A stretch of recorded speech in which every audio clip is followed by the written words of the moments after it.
Hey, this is Dr. Ben Weitz, host of the Rational Wellness Podcast. I talk to the leading health and nutrition experts and researchers in the field to bring you the latest in cutting-edge health information. Subscribe to the Rational Wellness Podcast for weekly updates. And to learn more, check out my website, drweitz.com. Thanks for joining me, and let's jump into the podcast. Hello, Rational Wellness Podcasters. Thank you again for joining us. Our topic for today is immunity. How does our immune system work? How to maximize immunity, and what to do when the immune system becomes dysfunctional.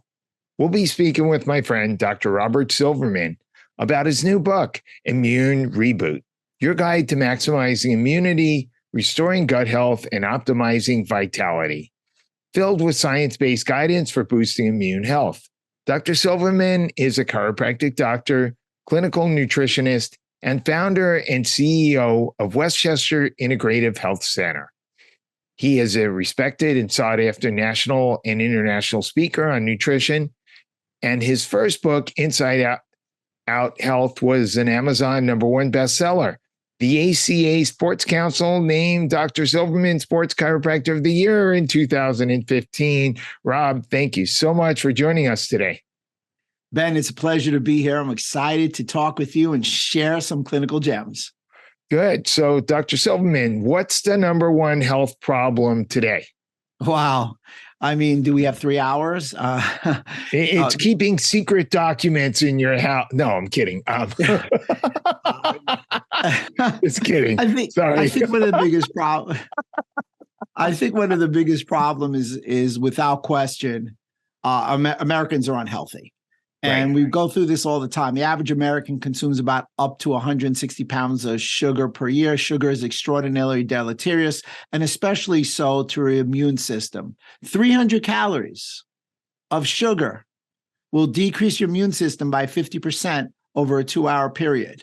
So I used to travel a lot, and we all used to have to wear the masks, and this is not a mask mandate conversation.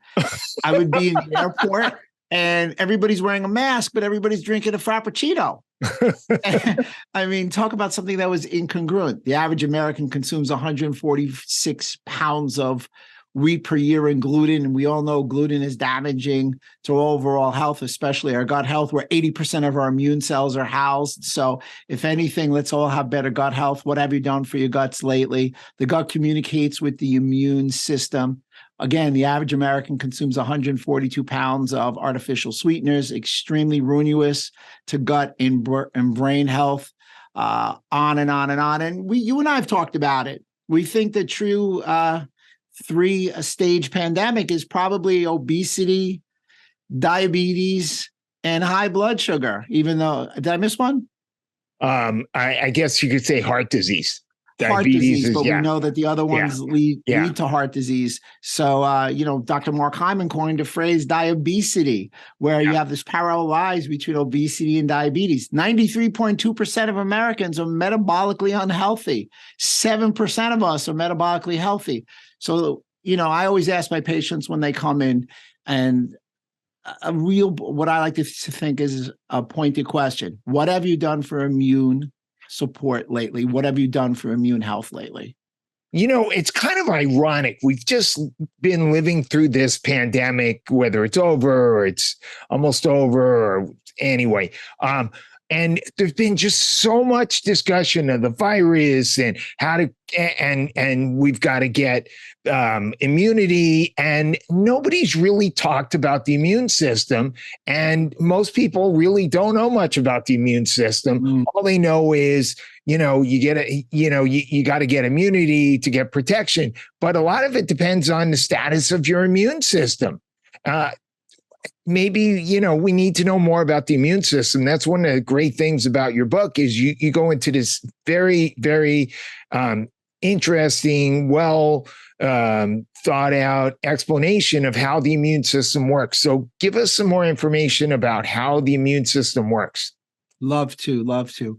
We're only as young or healthy as our immune system is functioning. The interesting thing about our immune system is that it works 365, 24/7, and we never know that it complains till it becomes dysfunctional or we overwrought it.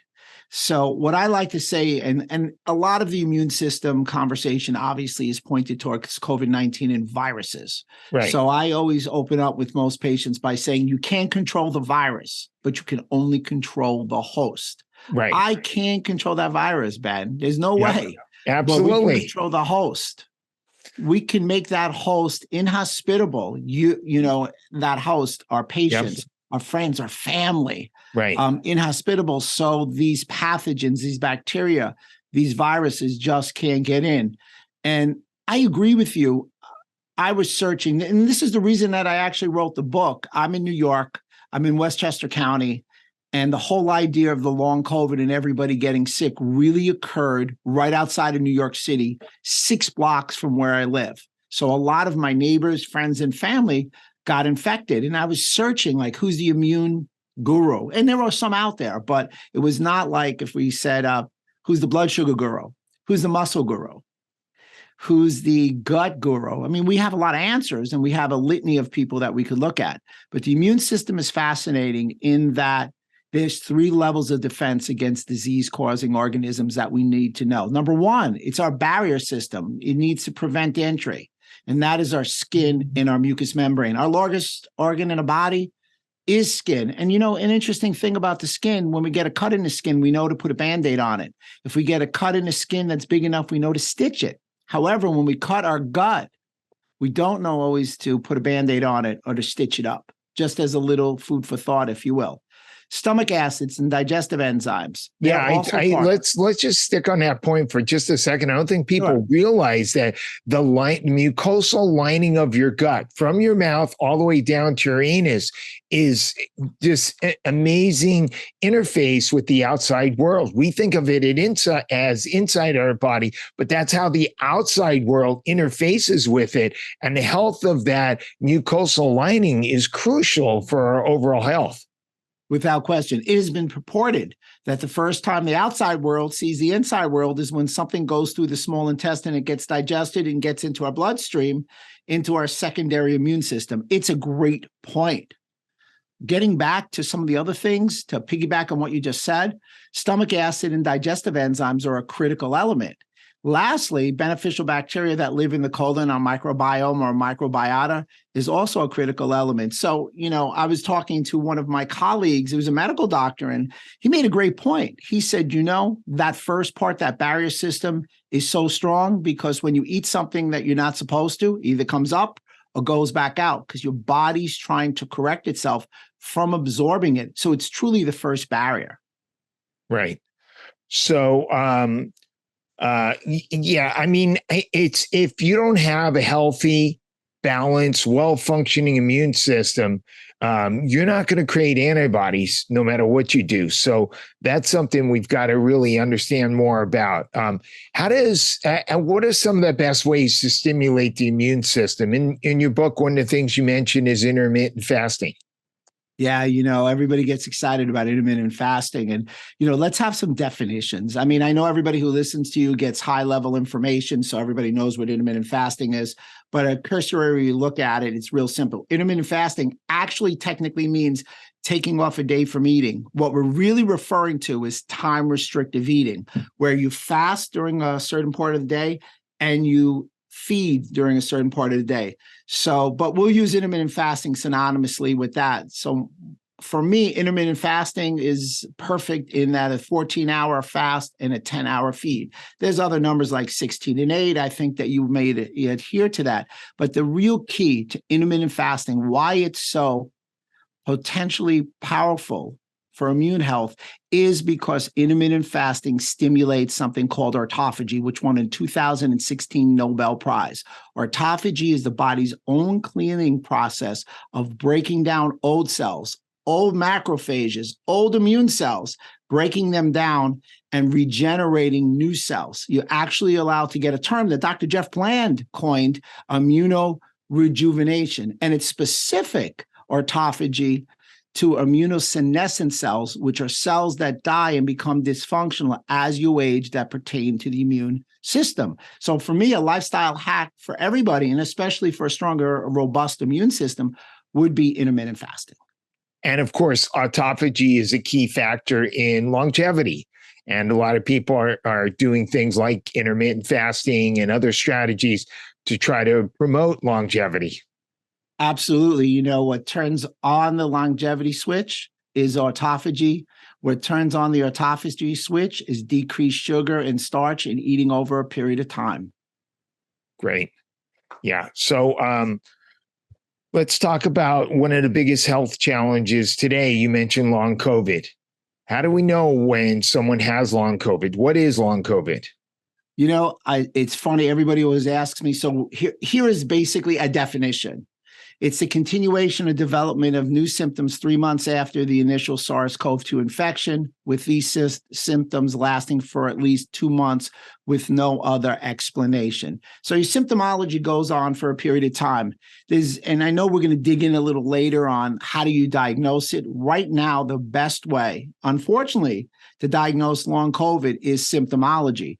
But I think one of the biggest problems in pertaining to long COVID is the fact that we have a dysfunctional immune system. So piggybacking back to the question you asked about the immune system and the 3 levels, there were 2 that I wanted to dig into, and that was the innate immunity. Everybody has it. It's actually your security guard of your immune system. It's a general surveillance. But man, when they have to go, they're like Marines. Those white blood cells called neutrophils and macrophages, they engulf and destroy foreign invaders and eat damaged cells very efficiently.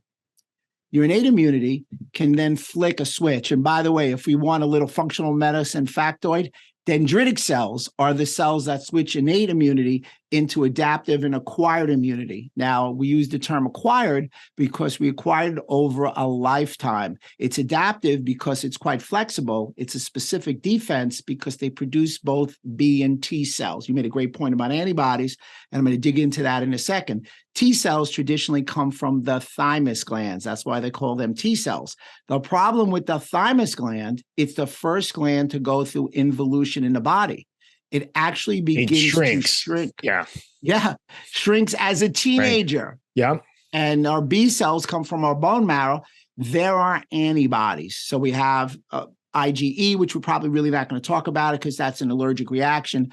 IgA, which is very big in functional medicine. It's secretory at the gut, lung, mucosal membrane levels. IgM, which is early. And of course, IgG, which is the most populated one. It's very small. IgG is interesting because it passes the placenta and gets to the fetus. But the big thing about IgG is it has a lot of properties of protection because it actually blocks the docking of ACE2 receptor sites. Unfortunately, you should have a normal response to infection, which you don't during COVID. The normal response would be inflammation. We're supposed to raise inflammation.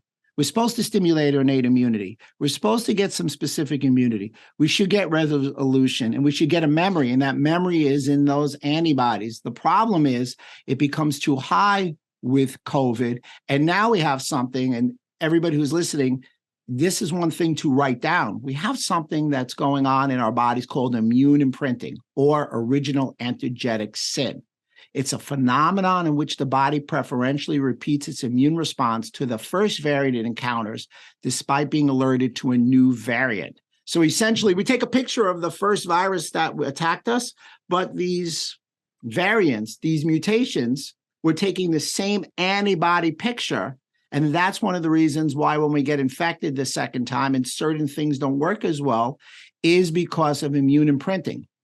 MIT and Harvard actually did over 100 patient study to look at neurological long COVID symptoms and found they had inflammation of the brain with cognitive defects. What they truly found was an underwhelming amount of antibodies to COVID, but an overwhelming amount of antibodies to the coronavirus.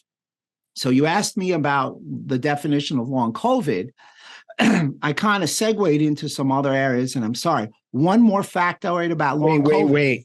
What did you mean by antibodies to COVID versus antibodies to the coronavirus? Well, there are coronaviruses that were colds before. Right. This wasn't the first coronavirus. This is a very specific, unique, gnarly virus. And that's the problem. For me, I like to call it the prober. or it's the magnifier of what's going on inside, and it looks and it seems to find our immune weakness, where other viruses may not be as may not be looking in that same manner. This is a nasty guy. I mean, unfortunately. But one thing I wanted to hit you with, and it's a wow for me. Estimates have shown that long COVID has cost the U.S. economy $3 trillion and still growing. When you compare and contrast it with the Great Recession of 2000 and 2007 to 2008, it's the same money and we're still going. So we have a health care dilemma coupled with a healthcare cost dilemma. Nobody better suited than the people on this podcast to help the current population. You mean functional medicine practitioners in particular? Functional medicine practitioners in particular, because they look at the body from the inside out. They're willing to adhere to alternative protocols in conjunction with other protocols.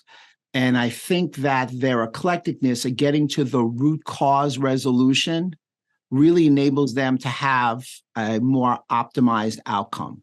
So what are some of the symptoms that alert us that a patient might be suffering from long COVID or is suffering? Well, it's interesting how they've changed with the different mutations, but the typical ones that we see are fatigue. That's number one. And if we dig into that, it's a fascinating reason why. Number two is post-exertional malaise. So those are 1 and 2. So you're tired and then you try and exercise and you're tired. So obviously that poses an issue. Diarrhea is a big one, and I know we'll talk about it a little later. Diarrhea typically comes from the vagus nerve. Some other typical ones are cognitive dysfunction, sensory motor symptoms, headache, memory. And now what we're getting a lot of is a lot of respiratory issues, a lot of cold-like things. And hopefully we'll get to dig in as I seed you. Hopefully we can talk about some obvious things and people that talk about the loss of sense of smell and taste and things of that nature. Right. Is there a way to diagnose long COVID other than the symptoms? There is no single diagnostic tool, and it's a great question, but the symptomology is the driver. There are some serum tests that have been shown to be elevated. So we get into the cytokines. We've got our interleukin-1 beta. We got our interleukin-6. We got I know Bruce Patterson and certain researchers are looking at cytokine tests. I know Diagnostic Solutions has a cytokine test. Oh, great. And Dr. Vashtani and Cyrex have the immune test as well. Right. Interleukin-17, TNF-alpha.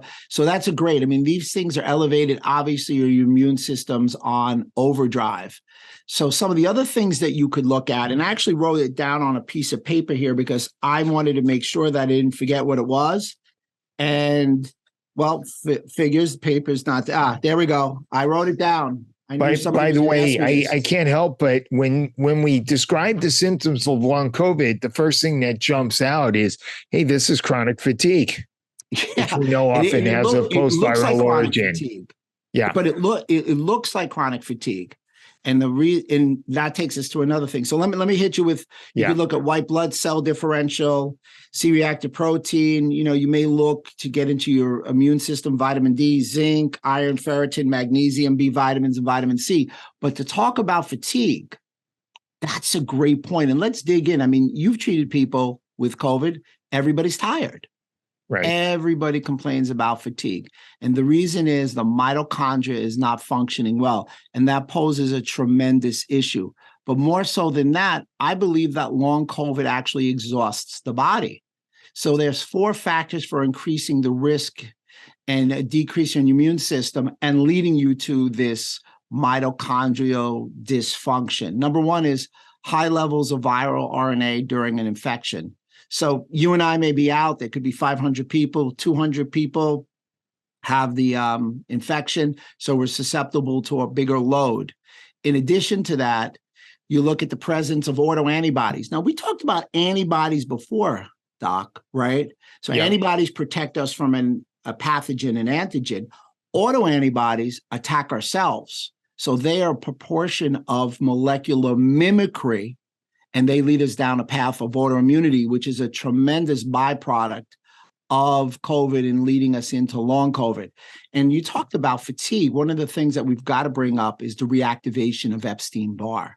I mean, I was sitting here about 16 months ago, taking everybody's blood, and Epstein-Barr and everybody post-COVID was elevated.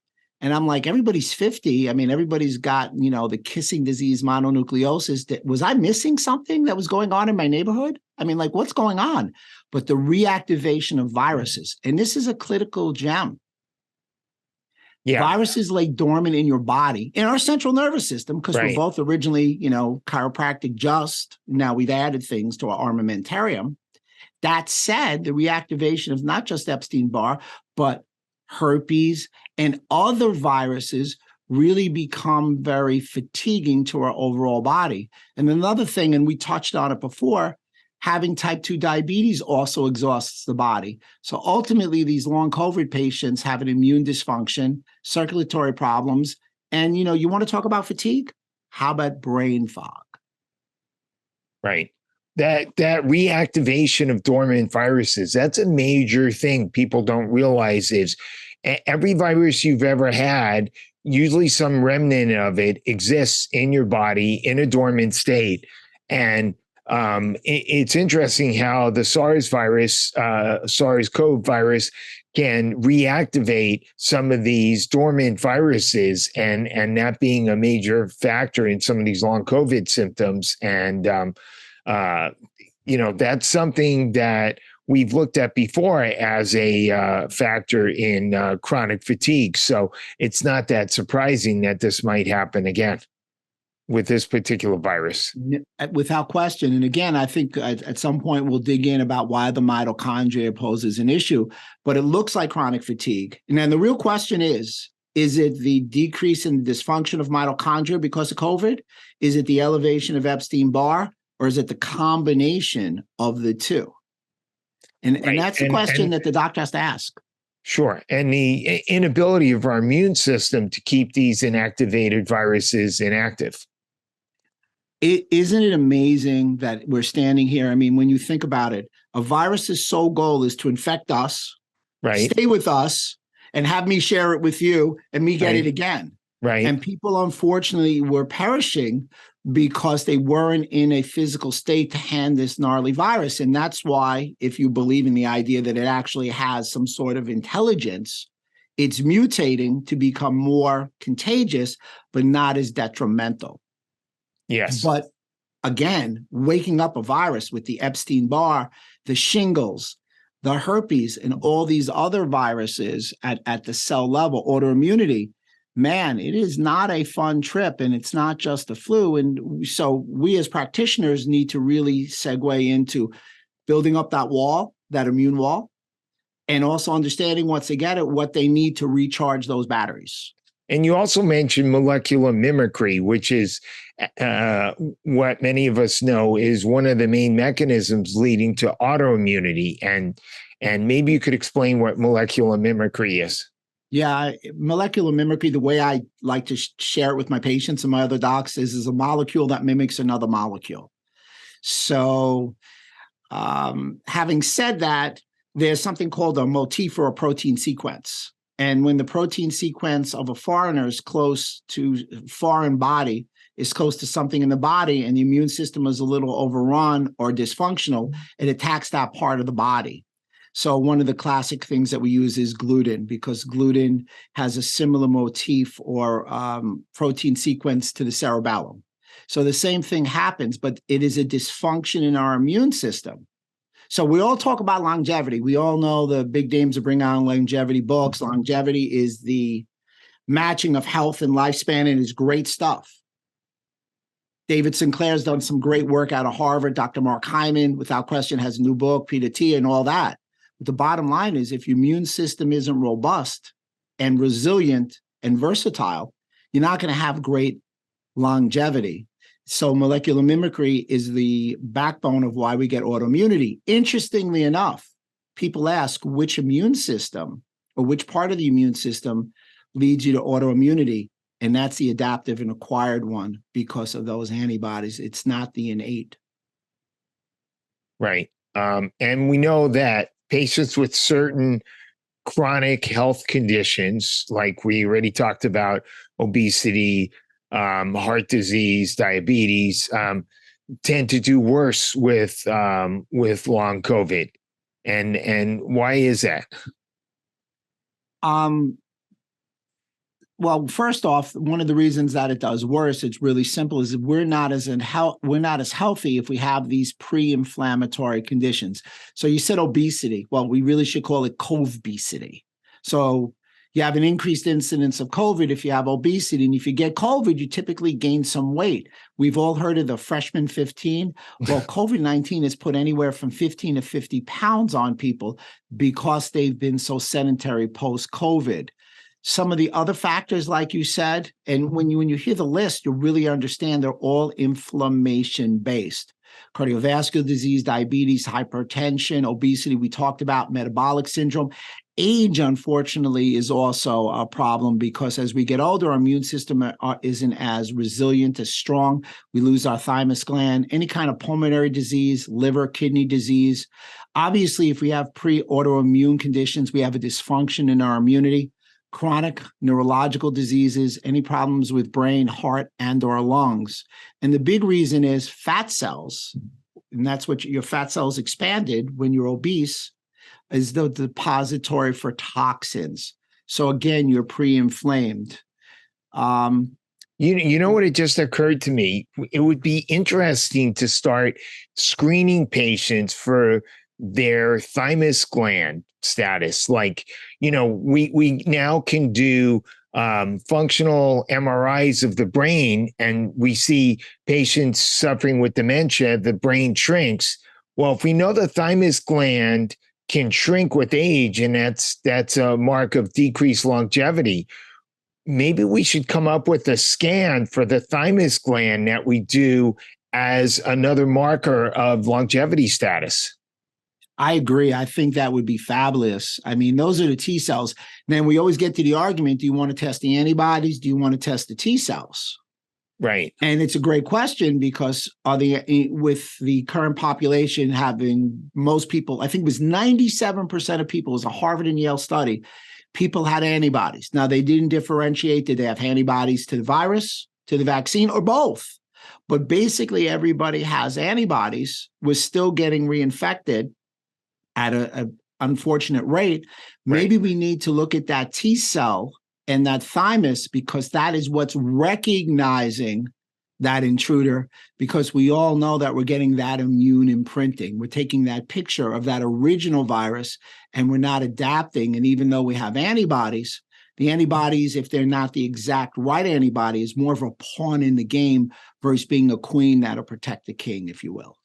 I see. So we have antibodies to an older variant, and the newer variant somewhat eludes those antibodies. Yeah. I mean, when you think about it, we have antibodies, which is a good thing, but it's not the perfect thing that we've seen. We have autoantibodies, which is not good. And then COVID makes these anti-idiotype antibodies, which are antibodies that attack our own set of antibodies and make them and turn them into the antigen, or mirror the antigen to our immune system. And that's a no bueno. That's when chaos and mayhem goes on. The problem is, and I know I've said it, and I'll probably say it a few more times, please forgive me for being redundant. We have a dysfunctional immune system in the large portion of the American population, and our lifestyle, our food, and our environment can make an indelible mark of improving our outcomes if we just get our patients to change. Yeah, we've got to recognize that all those factors that you mentioned, like food and exercise and our environment, can lead to inflammation. And if we're already inflamed going into an infection, when we need our inflammatory levels to upregulate, then we're increasing the possibility that we have this runaway inflammation, which, with COVID is called the cytokine storm. Yeah, the cytokine storm. What a great conversation. I know you were prefixing that question, had me jump in on that. Cytokine storm. So is it the storm or is it the cytokine drizzle that we're worried about? So the cytokine storm, the way I've been drinking water out of this mug. So think of cytokines as the water in the mug. If everybody's pre-inflamed, they already have water in the mug, and then you get sick, you pour more water in and it flows over the side, and you have this storm, you have this mass of water. However, if you're in good condition and there's no water, i.e. metaphorically cytokines, you're not going to have this storm. However, you get the storm because of a drizzle, because you and I both talk about it all the time. The one thing that we want to do, our credo, is to manage and modulate inflammation and to decrease it, because we don't want it to go too high. We don't want it to last too long. So a constant low level of inflammation or pre-inflammation is like a cytokine drizzle, which leads and adds to the storm. So it's not just one isolated incident where our immune system overworks. It's probably something building up to that, and then it goes over the top, if you will. Right, which is one of the reasons why these chronic diseases, which really are the major killers today, I don't know how many people realize this, but despite the number of people who died from COVID, more people died from heart disease in 2000 and 2001. So these chronic diseases that create this chronic level of inflammation are, what we really have to pay attention to getting under control. I agree. Chronic disease, I think 60% of Americans have one chronic disease and 40% of Americans have more than two. And I think that really segues into poor immunity. So let's put this together in a nice tight bow. There was a study that came out where it compared the US population and the Japanese population. And let's go through some numbers. COVID cases in the US were 12 times higher than in Japan. Death was 17.4 times higher than Japan. The American man is 7.4 times greater propensity towards obesity. The American woman is 10 times greater. So where's the crux? Where's the nexus? Well, diet. So we eat more saturated fat, and obviously it's going to be bad saturated, probably coming from grain-fed animals, less fish oils than in Japan. We also consume more beef, 400% more beef, sugar and sweeteners, 235%. The Japanese population eats more fish, a little more rice, only like 11.5%, and they also consume 55% more green tea. 2020 March, there was a study that came out when COVID just really came to the forefront, and it was on EGCG, green tea.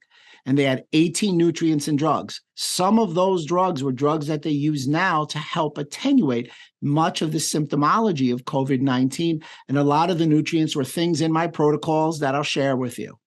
Green tea was the best at blocking the docking of the ACE2 receptor sites with the nasty spike protein. So when you look at those numbers, you realize, hey, guess what? They're not as heavy.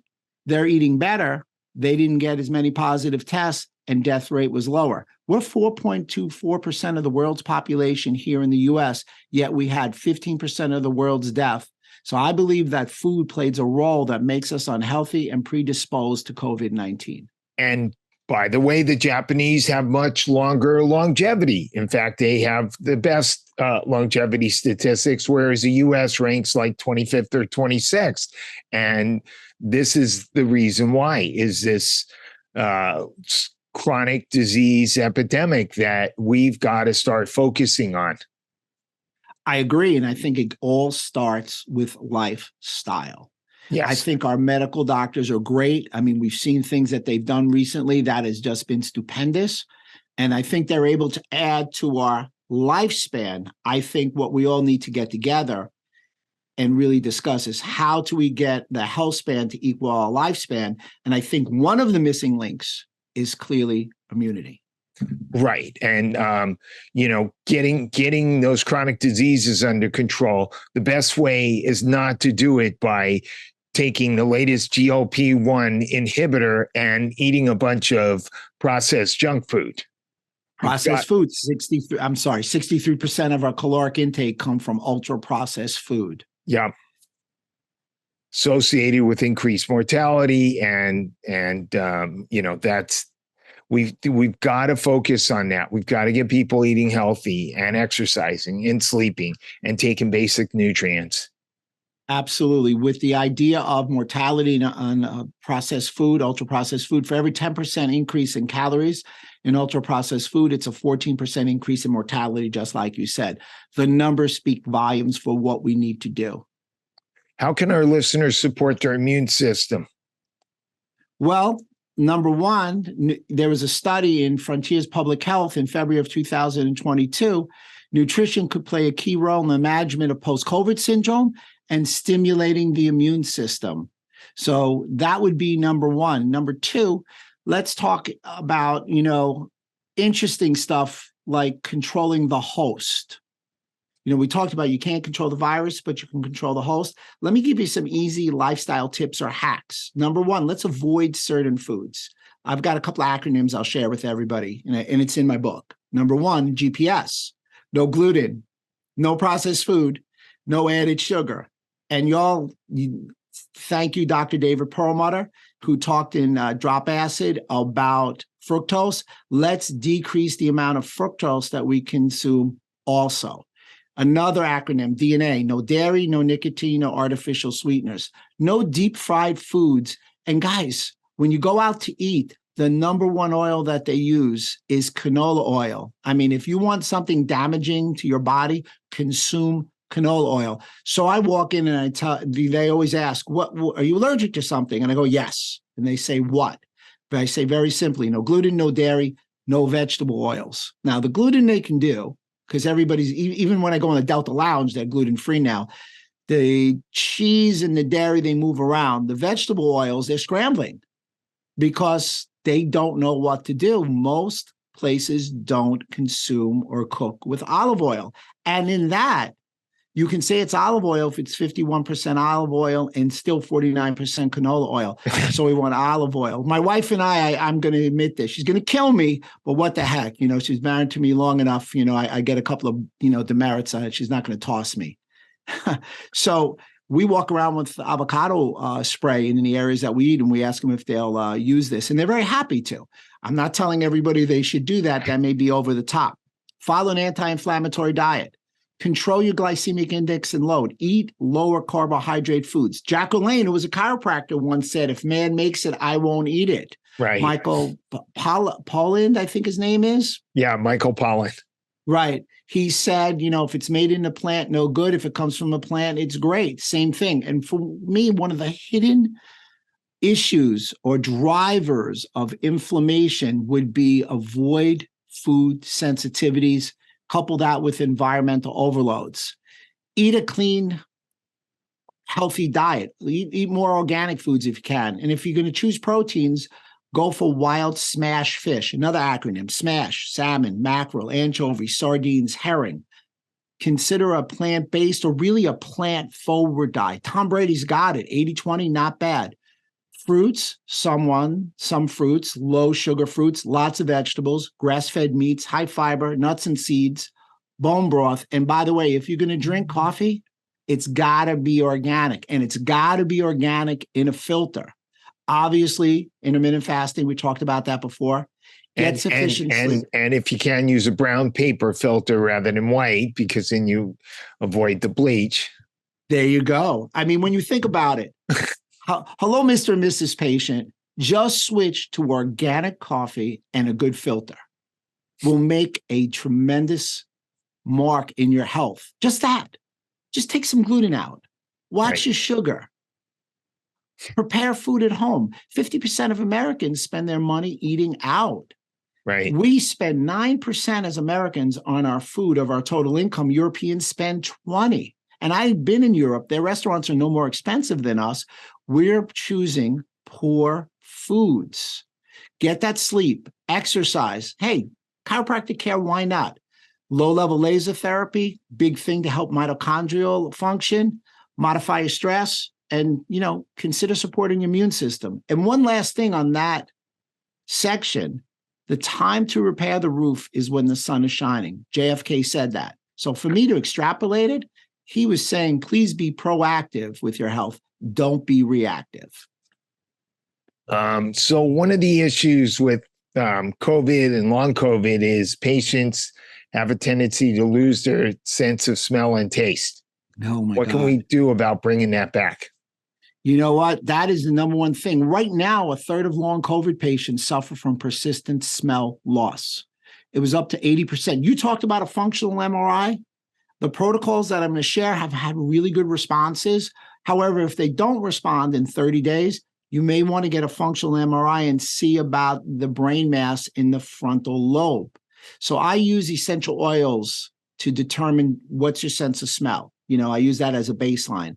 So my nutritional protocol is alpha lipoic acid for 600 milligrams, zinc for 60 milligrams, pro-resolving mediators over a 30-day treatment protocol.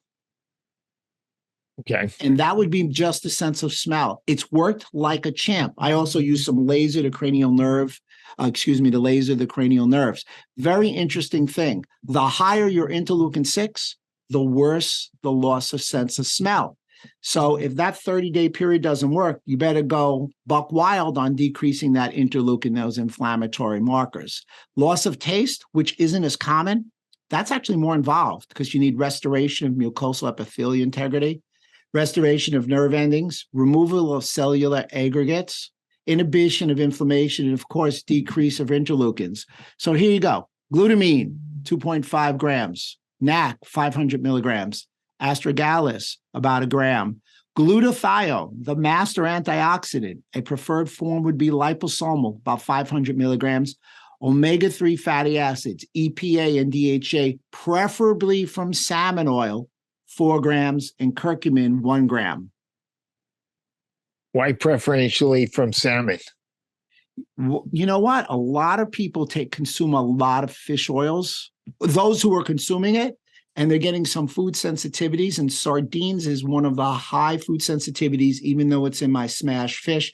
Salmon, and of course, wild salmon is not. Interesting. I always worry. I got popped. I always worry about fishing out the salmon, though. Right.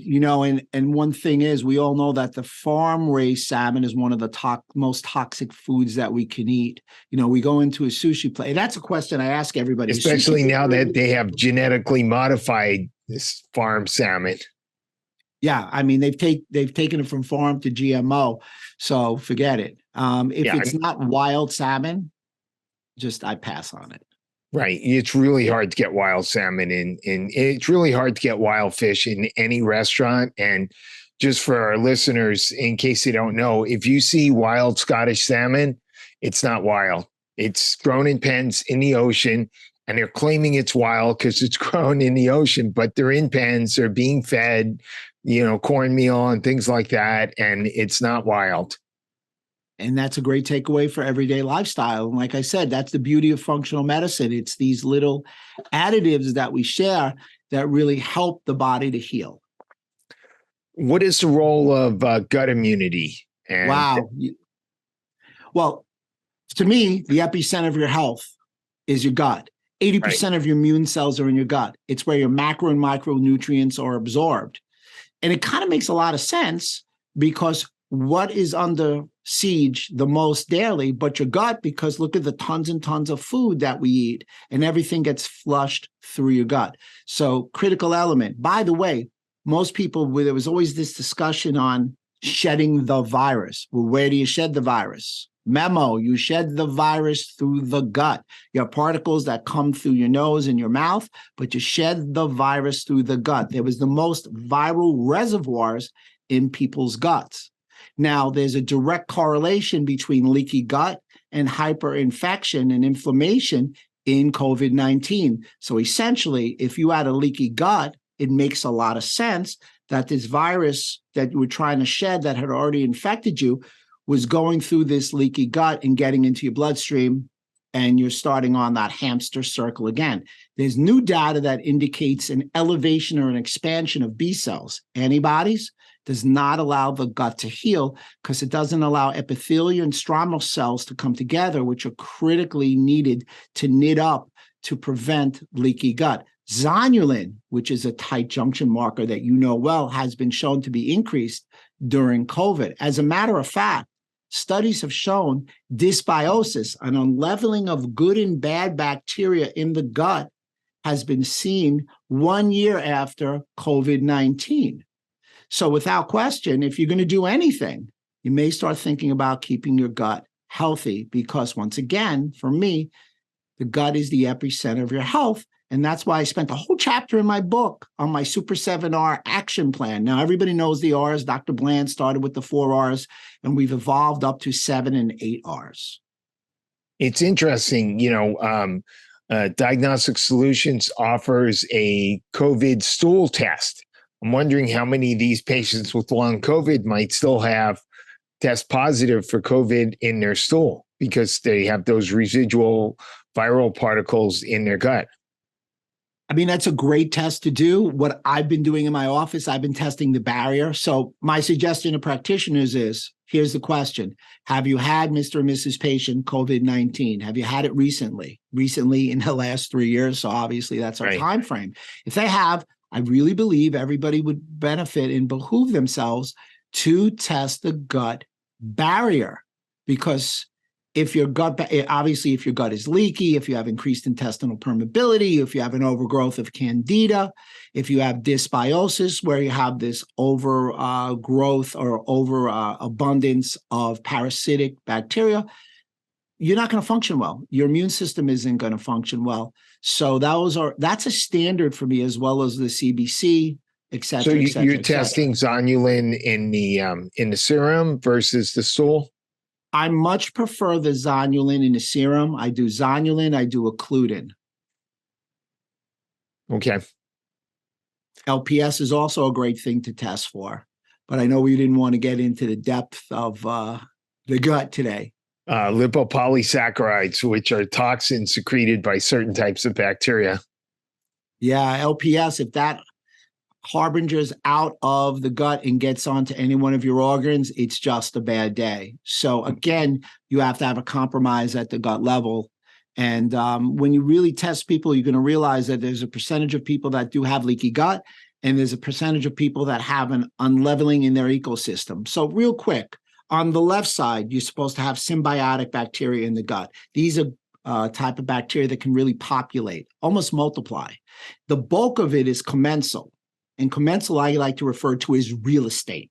And then on this side, you've got that parasitic. As long as that parasitic is below 15%, all is well. I like to use an analogy. I'm a basketball guy, and I loved Dennis Rodman. He's a little crazy. If one Dennis Rodman's on the team, life is great, because he does all these things that nobody wants to do, and he drives the other guy crazy. So he's like the parasitic bacteria, if you will. However, if you have 3 Dennis Rodmans on the team, it's chaos, and you have dysbiosis in your ecosystem in your gut. Yeah. Draymond Green is the same type of player. I was just listening to his podcast this morning. Type of player. Absolutely. Yep. You got it. So what is the role of the vagus nerve in immune health, in COVID, in gut health? Vagus nerve, cranial nerve number 10, goes from the medulla oblongata down through the transverse colon. The key nerve that allows bidirectional communication between the gut and the brain and the gut. The anatomy is very interesting, because when it attaches to the transverse colon, it actually attaches to something called a neuropod. So here's your gut. This is the inside. This is the outside of your gut. This is a clip. This clip is a neuropod. This finger is the vagus nerve. Because it's attached to the neuropod, it is able to sense what's going on inside your gut and communicate in a millisecond with your brain. So therefore, it's sensing what's going on in your gut. 80% of your immune cells are in your gut. It's communicating with your brain. But they found that in long COVID, there were symptomologies linked to vagus nerve. The vagus nerve was thicker. You had trouble swallowing, because that's one of its functions, and you had some impaired breathing. So when you really dig into it, I said earlier, one of the bigger symptomologies was diarrhea. 66% of people that had a vagus nerve issue had a diarrhea problem. However, studies have shown, and this was not chiropractic studies, these are medical journals, talked about the idea of increasing vagus nerve tone. So we know vagus nerve is captain of the ship of the parasympathetic nervous system. So there's sympathetic and parasympathetic. They're like volumes. They're like a seesaw. So when your sympathetic system goes up, you're in a fight or flight, you're excited, digestion is shut off. Vagus nerve is a rest and digest nerve. And your vagus nerve also communicates with your central nervous system. So when you're able to up the tone of your vagus nerve and decrease the tone of your sympathetic system, because the parasympathetics go, you're getting a balancing. Stimulating the vagus nerve increases acetylcholine, reduces inflammation, has shown to improve outcomes in rheumatoid arthritis, and actually inhibits cytokine storm. Studies have shown that increasing the tone of the vagus nerve leads you down a path of decreasing the symptomology of long COVID. How do we stimulate the vagal nerve? Well, for me, in my office, I use a low-level laser. I found that a low-level laser with multiple wavelengths, with multiple colors, like red is a 635 nanometer. The violet is a 405 nanometer, works in a 1 to 3 minute manner. And how did I find that out? I tested with heart rate variability. There's some also everyday things that I suggest, something that a guy that we talked about a lot, Andrew Huberman, he talked about a physiological sigh. So a physiological sigh is kind of like when I get excited or anybody gets excited, it's 2 short breaths, hold, and 1 long breath. Gargling also helps. And there's some nutrition that works really well. Omega-3 fatty acids, L-citrulline, intermittent fasting, vitamin D, and getting some good rest and exercise will help level both the sympathetic and the parasympathetic nervous systems. That vagus nerve now is one of the biggest conversation pieces that you're going to have in any kind of medical or alternative medical journal. Good. So I think we're pretty much out of time. Do you want to, any last final thoughts you want to leave us with? Yeah, you know what? I did. I wanted to share with everybody. I know you wanted me to close up, and I truly. Oh, no, that's fine. Yeah, go ahead. Yeah, no, I wanted to share something. I wanted to talk about, why is the mitochondria? I want to finish with that. Why is the mitochondria shut down? It's something called. And by the way, for everybody who's listening, the mitochondria are the energy producing organelles of the cell. Right.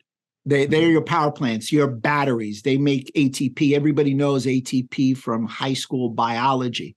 So what goes on? Well, interestingly enough, mitochondria originates from the gut and bacteria. So it still communicates, and it's a cousin and a sister to the gut. Having said that, interestingly enough, they also have a secondary function other than producing ATP and power. And that second function is to help with the innate immune system. So when you infected with COVID, your immune system is an energy drainer. It drains up to like 55% of your overall energy. And your mitochondria says, wow, it sees this drop in energy. The mitochondria senses this as a threat.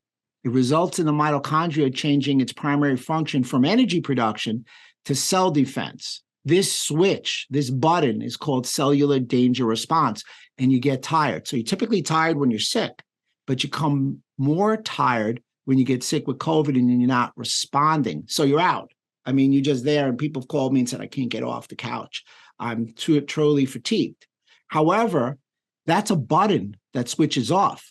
The button to switch on goes through a whole process. It's like a circle process. It's 3 parts. So I ask everybody, what have you done for your mitochondrial support recently to help turn your mitochondria on? And therein lies the rub, and therein lies why so many people are suffering from fatigue, because their mitochondria shuts off, but they're not in shape to get their mitochondria to turn on in an efficient, timely manner.